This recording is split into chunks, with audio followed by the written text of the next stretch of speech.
When you're paralyzed with clinical depression, the absolute last thing that you want to do is put yourself out there on Front Street.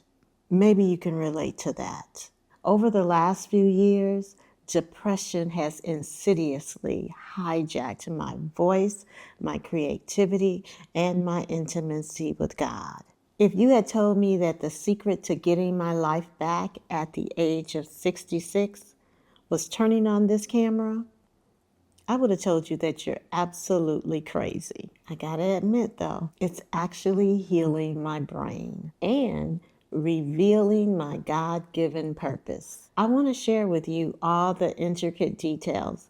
It's going to be a double whammy. We're getting into all of it today.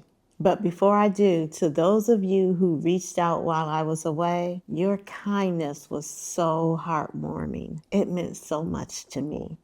This is exactly the community that I prayed that this space would become. And your encouragement is part of the reason why I'm back in this chair today. Okay, here's the thing.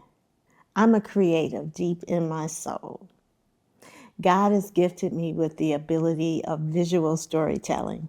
And for several years, I successfully ran my own photography business. But when the heavy fog of depression rolled in around 2020, I got lost in a fog. All my hobbies, my joy, my desire to create, it faded in that fog. But in the midst of it all, God kept reminding me of something he had whispered into me long before the depression set in. Not during the hard season, but before. It was like he wanted to make a deposit in me. He knew that I would need to draw from it later on. So what was that something? He said, as a photographer, you're telling other people's stories. I want you to make a U-turn and tell your own story. Not other people's stories, but you. I remember the first time that landed in my spirit, straight from God to me. Like a mother who's in a crowded room full of kids, but you hear one child say, Mama. When it's your child, you know. I knew. The call was for me to tell my story. So what did I do? What I believe a lot of us do when God calls us to do something that we feel like is too big for where we are right now. I got busy, distracted. I found other things to do and think about. I put my hands over my ears. Not literally, but you know what I mean. The internal noise that you create just to drown out the thing that you don't want to face. Who wants to hear my story? Who am I? Those are the thoughts that were floating around in my head. The fear, let's call it what it is. I was scared. I was afraid of being seen, or even worse, somebody showing up to actually hear my story, but not getting it and judging me. Fear will do that. Fear and depression. It will take a God-given calling and turn it into a liability. I am so grateful that God is patient.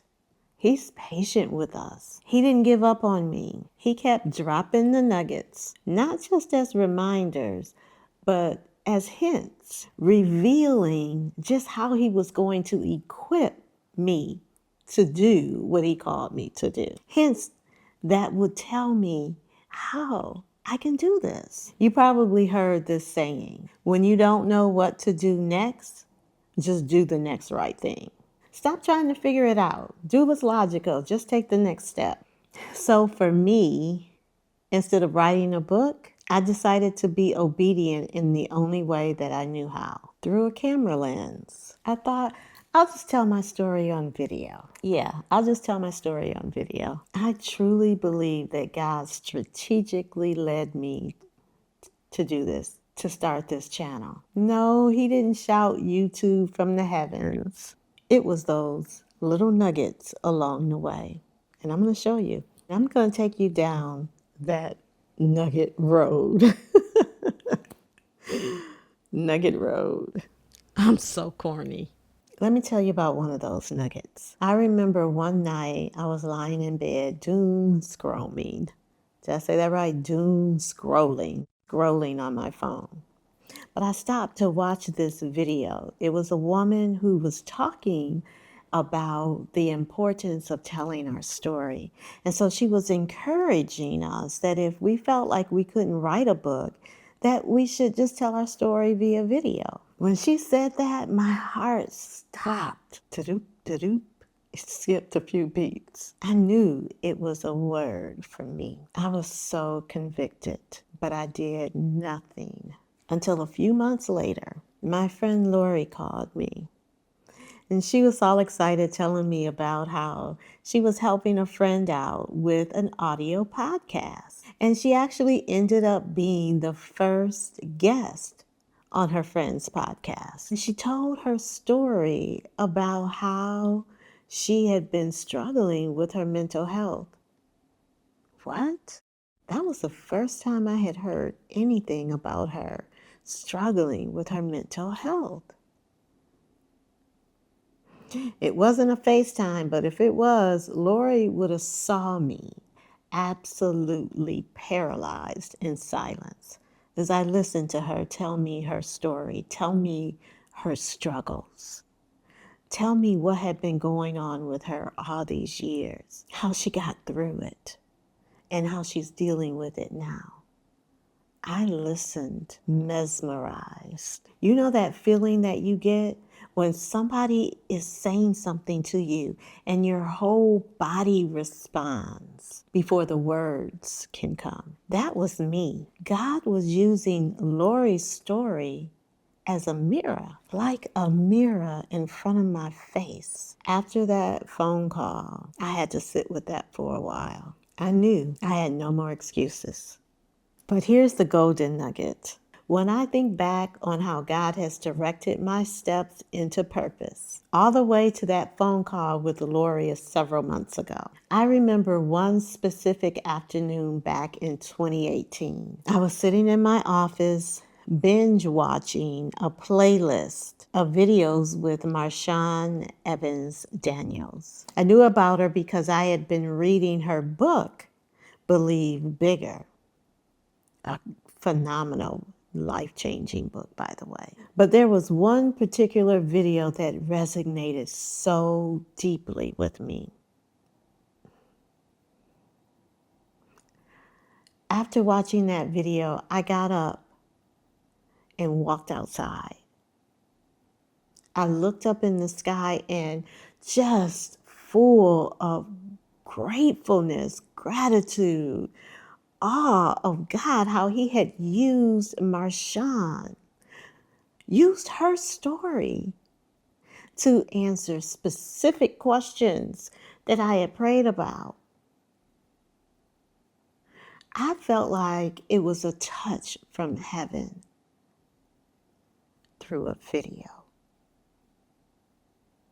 Now, if you think that's something, here's the part that shows how purposely God created our bodies for human connection. As I look back on that afternoon, that memory from many years ago, I still feel the emotions that I felt at that particular time. I can still feel it in my body. What I felt when I walked out of my office to go outside and just thank God with my hands raised to the sky. I still feel it today. I understand now that my brain wasn't just processing information. Scientists have actually discovered that when someone is telling their story, the listener's brain doesn't just hear it.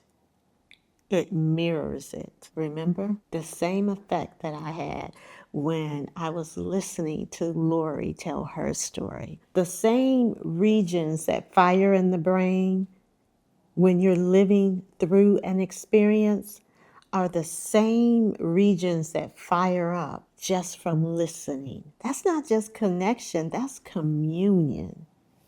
So when I tell you my story, I'm not just talking to a camera. Something is actually happening between us. Wow, I didn't see it coming.